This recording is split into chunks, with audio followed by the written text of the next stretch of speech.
Professor Yong is with us all the way from Cambridge, from the Syrian company. Hello, sir. Hello. Welcome to Pakistan, first of all. And I would like to know about the born technology that you are going to implant in industry, as your slogan is science for industry. You know, how you are going to actually implement this kind of research on industry. Okay, basically it's my slogan, not my slogan. Actually, it's the Royal Society's slogan for Science for Industry starting in the 2010s. I'm one industry fellow to promote this Science for Industry movement, I can say. In terms of the bone materials, historically, it's a long history. We use biomaterials as implant, as biomaterials since 1940s, first implant for hips. And after that, is many biomaterials in ceramics manufactured after metal. So nowadays, more and more material combined with ceramics and the polymers, in that can form a new generation of materials in terms of the three compatibilities: the biocompatibility, physiology compatibility, and mechanical properties. At the moment, for the metal and ceramic has been used in implants application for industry. So this metal and ceramics, isn't there kind of infection inside the human body when you are going to implant it inside the human body? That's right. The materials based on ceramics and metal already used for implants for many years. The thing is, we want to improve it further.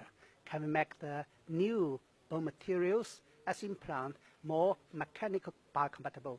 Mechanical compatibility. In that means the property, physical property and mechanical property, very similar to our bone. In that way, the bone feels like a family, it's our own body, rather than a foreign material like metal, ceramics, or polyethylene. So in that way, we create a new generation of biomaterials that act as our bone itself. I call it three compatibility: biocompatibility, physiology compatibility, and mechanical compatibility in the future for use. Any kind of side effect when you are actually implanting this kind of material inside the human body or something like that? I think the old ones, we say, in general for ceramics, no biocompatibility issue, but it's too hard compared to our bone ceramics. Okay. Yeah. For the metals, you already generate some problem like a hip implant, metal hip implant generates metal debris.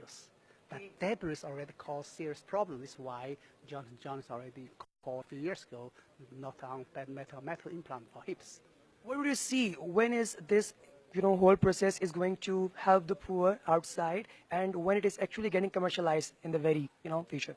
I think in the future, this conference itself is concentrated on the bone materials is very good. In terms of commercialization, there are certain distances we have to move forward.